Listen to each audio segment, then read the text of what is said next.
अच्छा गुरुजी, मुझे एक बात और बताइए कि हमारे जो अब तर्पण की आपने जो इतना बढ़िया विस्तार बताया है, लेकिन तर्पण करने की विधि क्या है?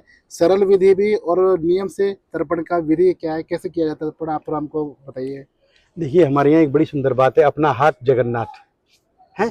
ये हाथ जगन्नाथ है, ये हाथ तीर्थ है हमारा। बिल्कुल। इस हाथ में हमारे तीर्थ हैं। ये देव तीर्थ है, देव तीर्थ। कराग्रे वसते लक्ष्मी, देव तीर्थ है।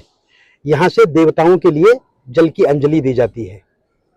ये हमारा मनुष्य तीर्थ है, ये हमारा ब्रह्म तीर्थ है, और ये हमारा पितृ तीर्थ है।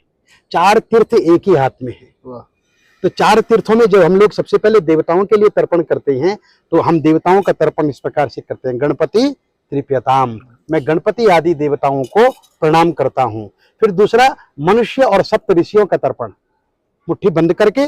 और ये जो स्थान है जिसे मनुष्य तीर्थ कहते हैं, इस मनुष्य तीर्थ से हम लोग उनके लिए जल की अंजलि देते हैं। हर तर्पण की मुद्राएं अलग अलग अलग अलग मुद्राएं हैं।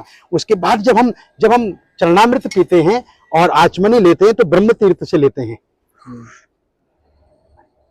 हाथ हथेली के इस जोड़ से। लेकिन जब हम पितरों के लिए तर्पण करते हैं, तो कुसा मोटक, कुसा इसके लिए सबसे ज्यादा पवित्र, कुश और तिल, कुश तिल और जौ, उसको अपने हाथ में लेकर के, मोटक हाथ में लेकर के, इसको कहते हैं पितृ तीर्थ। तो पितृ तीर्थों से अपने देव ऋषि मनुष्य पितृ और स्वपितृ नाम तर्पणम आम करिष्ये, में आज उन सभी अपने पितरों का तर्पण करता हूं। तो यहाँ से पितृ तर्पण, उसमें यज्ञोपवीत की भी मुद्रा है, उसमें कुक्कुटी मुद्रा है। जब आप ऐसे करके बैठते हैं, यज्ञोपवीत को मालाकार करना, यज्ञोपवीत को सभ्य करना, यज्ञोपवीत को अपसभ्य करना।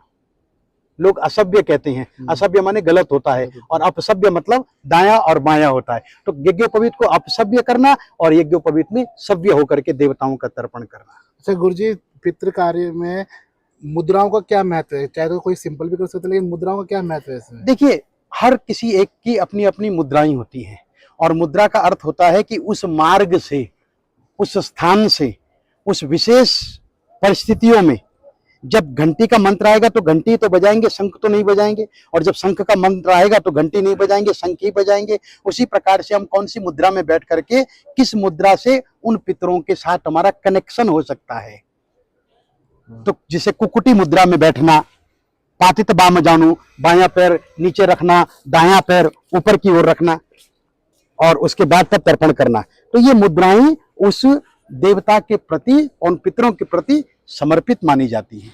यदि कोई नहीं कर सकता शारीरिक दोष के कारण या किन्हीं बीमारियों के कारण, तो वो साधारण होकर के प्रणाम कर सकता है और तर्पण कर सकता है।